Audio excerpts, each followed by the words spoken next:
सबसे पहला प्राणायाम जिसको कहते हैं सहित कुंभक, इसका नाम है सहित कुंभक। फिर सूर्य भेदी, राइट जो है वो सन को डिनोट करता है, राइट बाकी विधि सेम है। राइट से गहरा भरिए, शास्त्रोक्त विधि से कुंभक करिए 1:4 या जो भी आप कर सकें, बंद लगेगा, छोड़ दीजिए।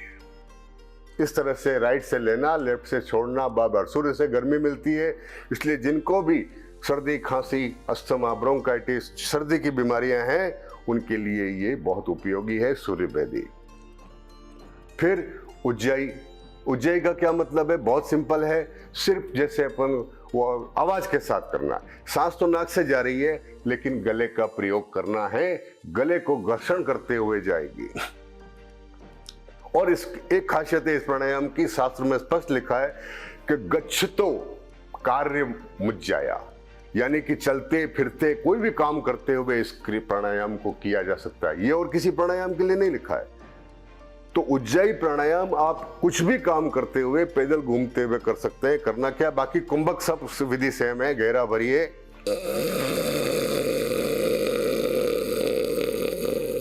जैसे आप खर्राटा लेते हैं सोते हुए, थोड़ा रोकिए, कुंभक लगाइए, जालंधर बंद, खोलिए, लंबा गहरा भरना, लंबा गहरा छोड़ना, लेकिन गले का प्रयोग करना।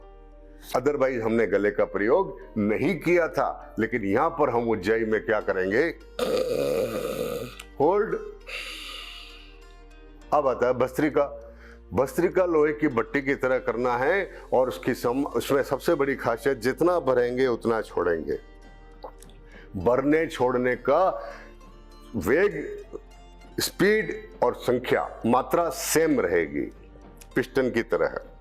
और साफ लिखा हुआ है हठयोग में कि 20-20 के 3 सेट करने। ज्यादा कैपेसिटी हो बात की बात है, आप आराम से कर सकते हैं। स्टार्टिंग देखिए, दोनों हाथ को यहां रखें। हालांकि शास्त्र में ये हाथ नहीं रखा है, लेकिन इसमें मल्टीपर्पज हो जाता है, कंधे कोनिक, और आपको आइडिया रहता है कि कब भरना है। आप बिना हाथ के भी कर सकते हैं, भरना छोड़ना। पेट का रोल नहीं है, जितना यहां तक भरना है, और आवाज के साथ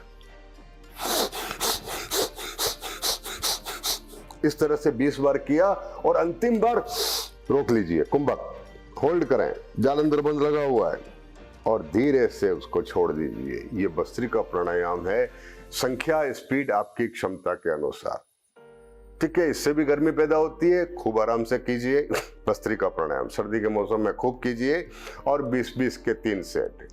उसके बाद भस्त्रिका के बाद आएगा ब्राह्मरी।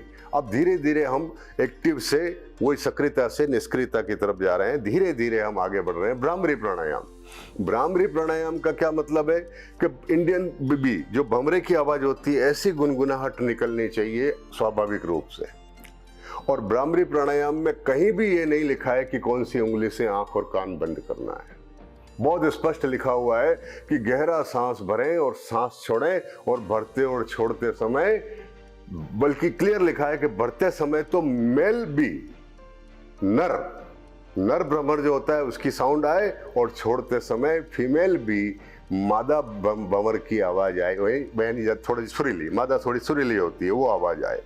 अब मान लो अपने को आंख और कान बंद करना है। अच्छा, क्यों लिखा है आंख कान के बारे में? इसलिए नहीं लिखा है कि उन्होंने पहले क्या लिखा कि अर्धरात्रि गते, यानी साफ लिखा हुआ है कि ये काम आधी रात के बाद। उस जमाने में आधी रात का मतलब नीरवता, कोई डिस्टरबेंस नहीं। जब कोई डिस्टरबेंस नहीं है बाहर से, तो मैं किसके लिए कान आंख बंद करूं?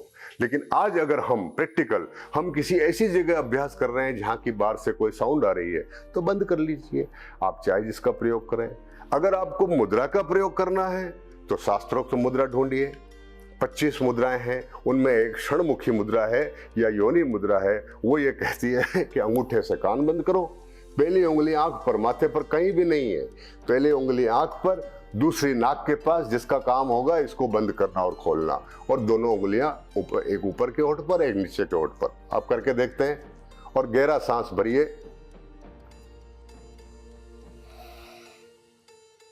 होल्ड करें, बंद खोलिए,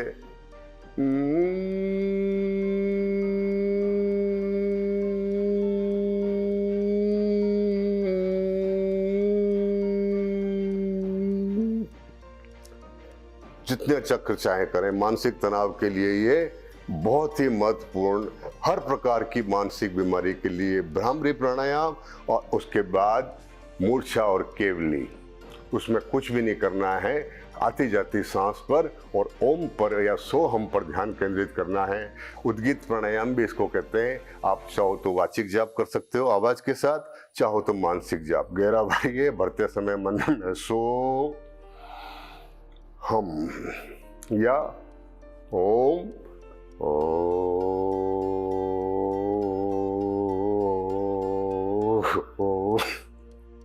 ओम की आवाज के साथ सारी सांस बाहर निकल जाए, ये प्राणायाम।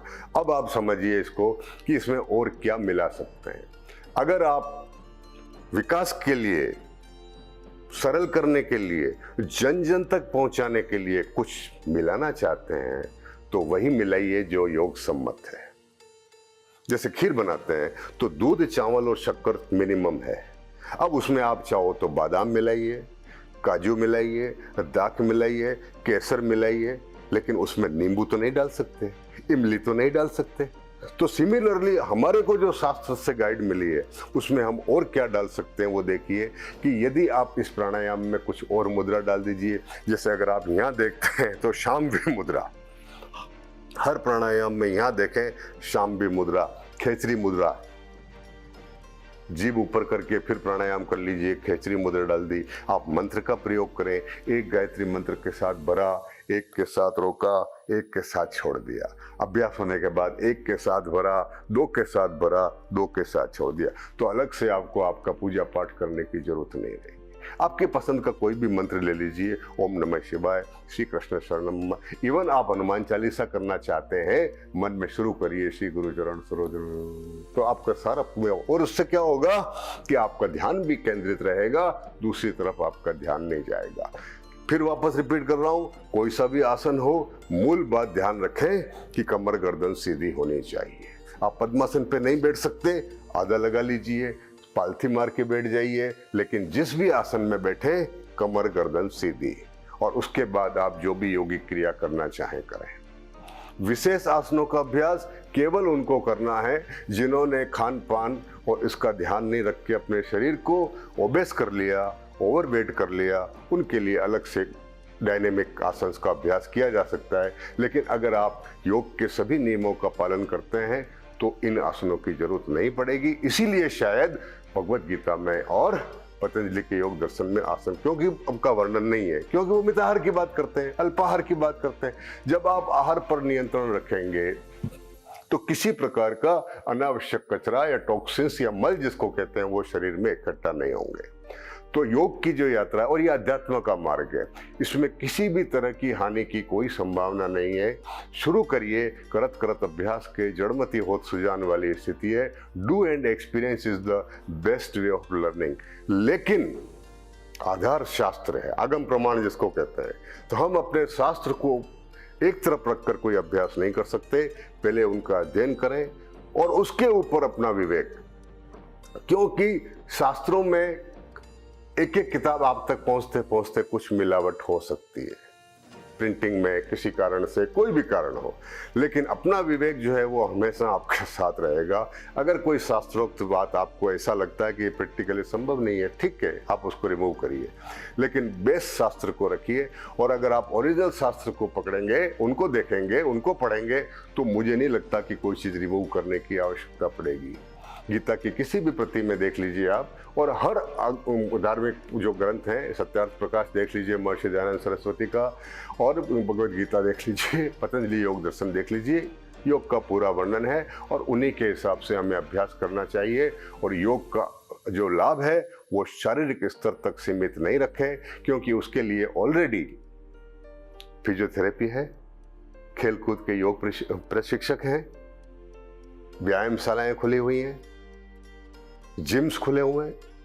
ये कुछ शरीर से ऊपर उठने की चीज है। और हम खुद इस बात को मानते भी हैं, हर योग सेंटर पर लिखते भी हैं कि योगेन चित्तस्य पदेन वाचाम मलम शरीरस्य च वेदिकेन योपा करोतम प्रवरम मुनिनाम पतंजलि प्रांजलिरा न तोस्मि। क्या मतलब है कि हम उन पतंजलि मुनि का आभार व्यक्त करते हैं जिन्होंने योग से चित्त की शरीर की नहीं, साफ लिखा है, योग से चित्त की, व्याकरण से भाषा की, और शरीर के लिए आयुर्वेद। इतना स्पष्ट जिन्होंने लिखा है कि योग जो है वो चित्त के लिए है, ये हमारी अज्ञानता है कि हम उसका अंडर यूज कर रहे हैं केवल शरीर तक सीमित करके। शरीर केवल टूल है जिसके माध्यम से हम यात्रा करते हैं, एक वाहन है हमारा, एक व्हीकल है जिसके माध्यम से हम यात्रा करते हैं। ठीक है, व्हीकल का ठीक होना जरूरी है, लेकिन इतना नहीं कि हम व्हीकल से ही जुड़ जाएं और यात्रा ही नहीं कर पाए। जैसे एग्जाम में हम जाते हैं तो पेन का कितना महत्व है, सिर्फ उतना कि जितना याद है उतना आप लिख सकें। अब पूरा ध्यान हम पेन के ऊपर लगा दें, अच्छे से अच्छे पेन इकट्ठे कर लें और पढ़ाई नहीं हो कुछ भी, तो क्या लिखेंगे एग्जाम? पेन तो नहीं होगा तो किसी और से ले लेंगे। तो पेन जितना महत्वपूर्ण है उतना ही हमारे शरीर का महत्व है योगाभ्यास में। कोशिश करिए, अभ्यास करिए। मेरे पास जो मेरा अभ्यास था, प्रैक्टिकल एक्सपीरियंस था, और जो शास्त्रों का मेरे पास जो ज्ञान था थोड़ा बहुत, वो मैंने आप तक पहुंचाने का कोशिश किया। अभ्यास करके देखिए, do and experience is the best way of learning. अपना आगे भी शेयर करिए, दूसरों को भी कराइए और स्वयं भी करिए। और सबसे बड़ी बात, जितना आप जानते हैं नियमित करना जरूरी है। अगर आपको 2 क्रियाएं आती हैं, 2 को नियमित करिए। नियमितता बहुत जरूरी है, इसलिए रेगुलर करने पर ही हम वांछित परिणाम प्राप्त कर सकते हैं। ओम तत्सत। धन्यवाद आप सबका, आपने मेरे को बुलाया, सुना, और हो सके तो इससे अगर कोई लाभ होता है तो ये ईश्वर की कृपा होगी और योग की कृपा होगी। धन्यवाद। जय हिंद, जय भारत।